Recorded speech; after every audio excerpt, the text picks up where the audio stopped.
Hola, buenas noches, profesor. Bien, voy a dar una breve explicación sobre la segunda lectura, que nos dice que el subtítulo es una idea de mente no social. Bueno, uno de los autores, que es Nicholas Humphrey, nos dice, o él decía, que mente tenía como significado, o que para él era la conciencia. La conciencia para él se situaba en el cerebro.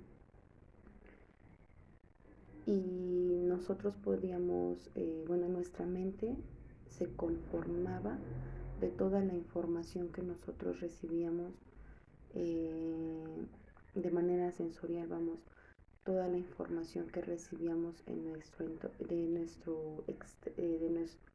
entorno, la mente la recibía y bueno, se convertía en todo esto que él mencionaba, que era la conciencia, el cerebro. John Schroeder, él se cuestionaba si la mente estaba en nuestra cabeza, si de igual forma tenía que ver alguna relación con la conciencia. Y bueno, entonces para esto, todo esto eran representaciones mentales que en algún momento él se cuestionaba en sí qué era la mente. Bueno, ya en las siguientes imágenes daremos una breve explicación de lo que es mente.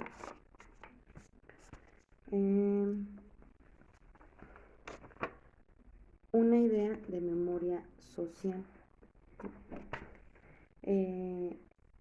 Aquí se nos menciona que se conforma de lenguaje, pensamiento y memoria, y que todo esto en nuestro entorno conforma una cultura,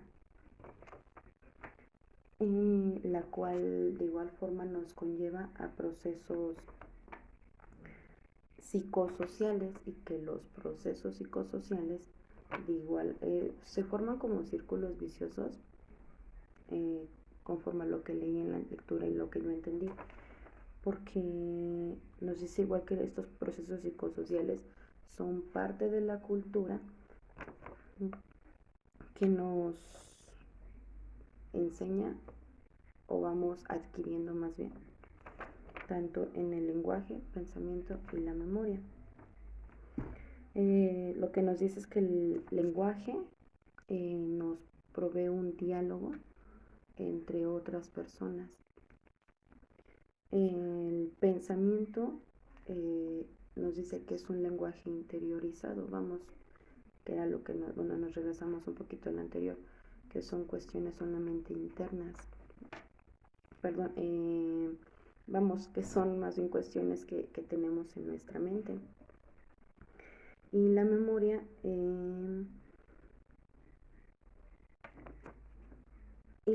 se considera que es como colectiva. ¿Por qué? Porque tiene relación tanto con el diálogo, que es el lenguaje, y con el lenguaje interiorizado, que es el pensamiento.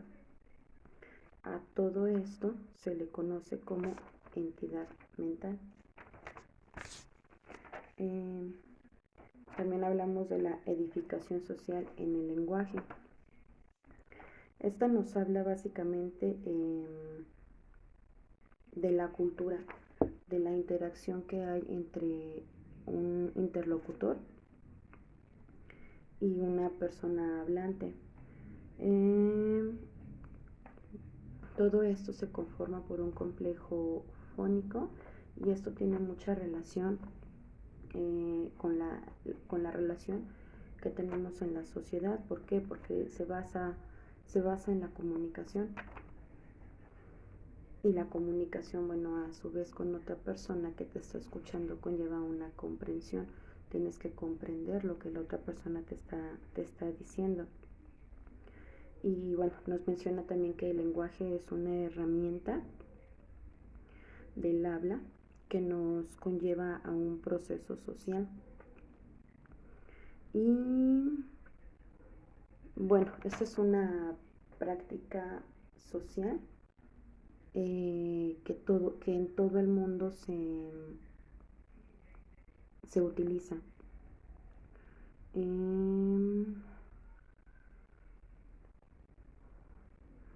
De hecho, John Schroeder y Michael Billing concretaron que el lenguaje se conforma tanto de conversaciones como de diálogos, los cuales, bueno, están hechos de palabras y esto de igual forma conforman escenarios socioculturales.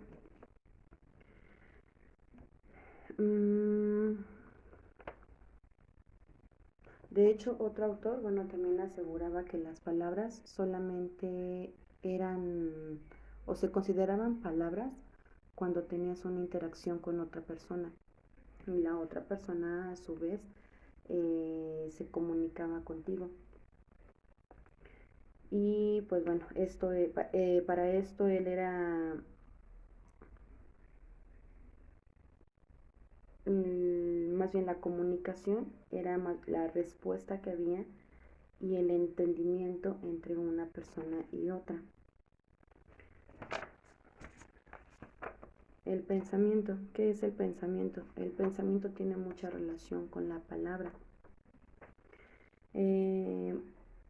Más bien su relación del pensamiento con la palabra es el significado que nosotros le damos.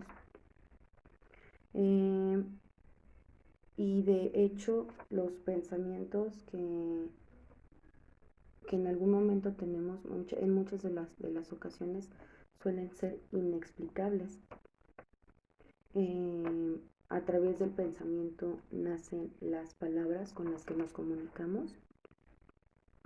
Y bueno, de aquí surge una frase muy conocida: no tengo palabras para decir lo que estoy pensando. Aquí el lenguaje siempre nos va a llevar a una comunicación, a una interacción social, la cual nos provee de una relación con cualquier persona. Delineación social del pensamiento. Esta aquí nos dice mucho, o bueno, habían autores que se cuestionaban si el pensamiento y el lenguaje son cuestiones que nosotras traíamos internas o si ellos, más bien, decían que el pensamiento y el lenguaje no estaba en nosotros. Suena tal vez un poco burdo, pero decía que sino ellos eran los que estaban en nosotros. ¿Por qué? Porque nosotros generaban algún tipo de reacción, así como decían, o bueno, en algún momento se llegaban a preguntar, nuestro cuerpo genera un movimiento, o nuestro cuerpo tiene un movimiento, o el movimiento está en nuestro cuerpo. Y bueno, a estos procesos Lev Vygotsky le llamaba o le llamó funciones mentales superiores. El habla siempre nos va a llevar a una idea y esa idea se va a convertir en un pensamiento. El pensamiento está constituido por formas, por una edificación, por una construcción y por contenido, y esto a su vez también se vuelve en una conversación. De hecho, los griegos decían que el pensamiento era una conversación silenciosa del alma consigo mismo. Más adelante los griegos, en la Edad Media, para ellos era una conversación interna que de igual forma en algún momento podíamos llevar de manera externa hacia otras personas para poder abordar diferentes tipos de situaciones. Para Mihaly Bakhtin, bueno, él nos decía que, o bueno, él decía que la comunicación o el pensamiento podía ser con algo invisible, vamos, tal vez lo pensaba así como con nuestro interior, o bien en algún momento se podía exteriorizar para expresarlo con otras personas. A esto él le llamaba pensamiento, que como le mencionaba, en algún momento se podía expresar, o bien en otras ocasiones cuando solamente era en cuestiones internas, pues no se podía expresar. Delineación social de la memoria.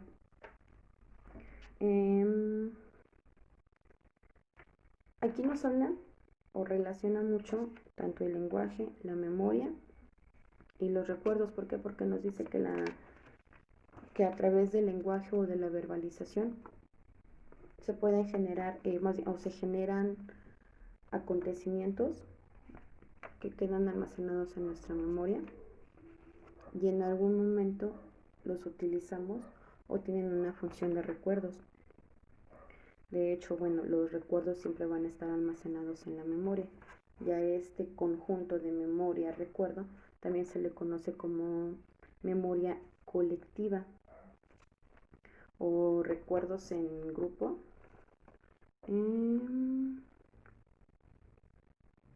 De hecho, bueno, también existe la memoria personal.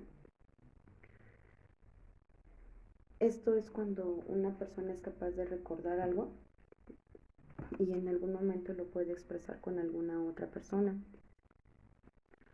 Y también tiene que ver con la memoria colectiva. ¿Por qué? Porque en algún momento hemos aprendido algo, ya sea a través de escucharlo con otras personas, de verlo, o hemos recordado algo a través del lenguaje de otras personas.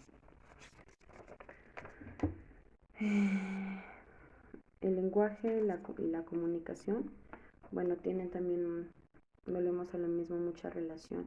Se van formando como círculos viciosos. Dentro del lenguaje, bueno, a través del lenguaje podemos ir generando o creando memoria, como lo mencionábamos, a través de recuerdos. Y bueno, la comunicación son acciones que podemos tanto intercambiar y compartir con otras personas, que en algún momento también se vuelve memoria colectiva. Y bueno, esta memoria colectiva logra que cosas que vivimos en el pasado aún las tengamos presentes, seamos capaces de recordarlas. ¿A través de qué? A través de la comunicación. Se va creando como un vínculo, como un vínculo, cuando tú expresas algo y en algún momento lo recuerdas por una situación que te puede causar algo significante. Delineación social de la mente, pensamiento, lenguaje y memoria. Vuelvo a lo mismo, a mis círculos viciosos. ¿Por qué? Porque nos dice que sin pensamiento simplemente no hay vida. Los pensamientos pues nos llevan a procesos psíquicos, a la conciencia, a la memoria. Ahora, tanto la memoria como el lenguaje tienen mucha relación con el pensamiento. Y bueno, a través tanto de la memoria, el lenguaje y pensamientos, nosotros somos capaces de crear diferentes conversaciones.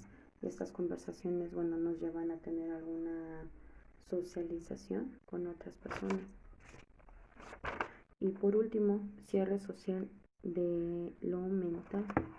En este último subtítulo se refiere mucho a que simplemente, y de hecho ahí mismo lo menciona, que es un círculo vicioso. ¿Por qué? Porque simplemente tanto el lenguaje, bueno, la memoria no existe sin pensamiento y el pensamiento no existe sin el lenguaje. ¿Esto qué quiere decir? O bueno, yo le entiendo aquí que realmente